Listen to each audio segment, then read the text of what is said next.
Maharashtra today 24 news सत्य परिस्थितीचा सविस्तर आढावा। जिल्हा रुग्णालय अमरावती येथे खासदार बळवंत वानखडे यांनी आकस्मिक भेट दिली। अमरावती जिल्हा रुग्णालयात खासदार बळवंत वानखडे यांनी अधिकारी व कर्मचाऱ्यांना चांगलेच धारेवर धरले।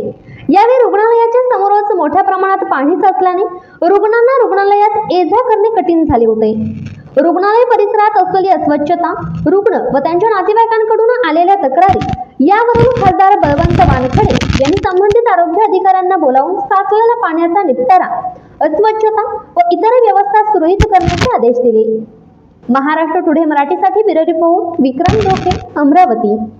काल आपत्कालीन कक्षात पाऊस गेला होता, पाणी गेलं होतं। आताही जर बघितलं बाहेरचा जो भाग आहे या ठिकाणी मोठ्या प्रमाणात पाणी साचलेलं आहे। सार्वजनिक बांधकाम विभागाच्या तिथं पाहिलं तर मोठ्या दुर्लक्ष होतं या ठिकाणी। वारंवार रुग्णालयाचे प्रशासकीय अधिकारी त्यांच्याकडे मागणी करत आहे, मात्र दुर्लक्ष करत आहे। काय सांगा? सार्वजनिक बांधकाम विभागाचं जे नियोजन आहे ते अतिशय शून्य असल्यामुळे हे जे काही पावसाची कालपासूनही काल किंवा त्याच्या अगोदरचा जो प्रकार इथं घडला रुग्णालयात, हे एक तर जिल्ह्याचं रुग्णालय आहे। जिल्ह्याभरातून सर्व इथं फार मोठ्या प्रमाणात रुग्णसंख्या येते आणि कॅज्युअलिटीमध्ये काल पाणी गेलं होतं।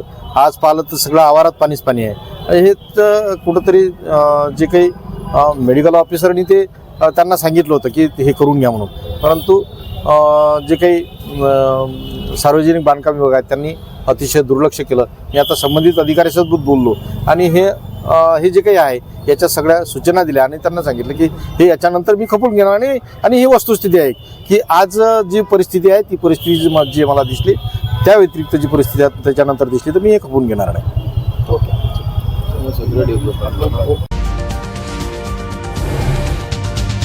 आजच महाराष्ट्र टुडे 24 न्यूजला सबस्क्राईब करा आणि सत्य परिस्थितीचा सविस्तर आढावा पहा।